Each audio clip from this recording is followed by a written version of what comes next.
You know that we live in a what have you done for me lately world? Okay, you got Soto done. Now go get Yamamoto. That's what Yankee fans are saying. You spoke to several Yankee officials about Yamamoto. How would you describe their appetite and their desire for adding the free agent pitcher? Well, they all believe that he's the real deal. Brian Cashman, Omar Minaya, Tim Naehring were all there when he threw that no-hitter.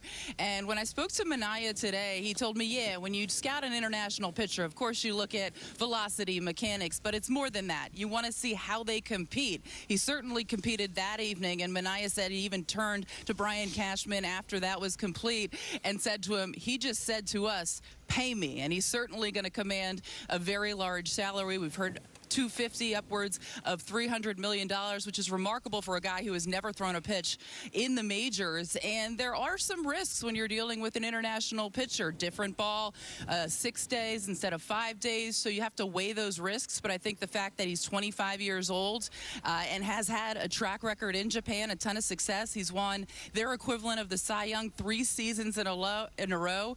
There's no doubt he is probably the crown jewel of the free agent pitching market right now, and there are no shortage of suitors. Dodgers, Giants, Phillies, Mets, just to name a few, alongside the Yankees. And there were even reports that Steve Cohen and David Stearns went to Japan last week to meet with Yamamoto. The Yankees are expected to meet with him on Monday, so we should potentially know more about how that went in the coming week. All right, so Yamamoto, obviously, it looks like the Yankees certainly are in the upper echelon of the teams that want him. You hear rumors that, the Yankees intrigue him, their history and their legacy and all that. They went out and they got one of the best players in baseball in Juan Soto. This is a major flex by the New York Yankees. You're down there in Nashville. All of the baseball world is down there. What's the reaction? Are they starting to fear the Yankees, that the Yankees are just going out and doing what they have to do? It's like the old days when they threw a chair at the Red Sox in their hotel room when the Yankees got Jose Contreras and they named them the Evil Empire. What's the reaction of the baseball executives with the Yankees getting Soto and maybe getting Yamamoto?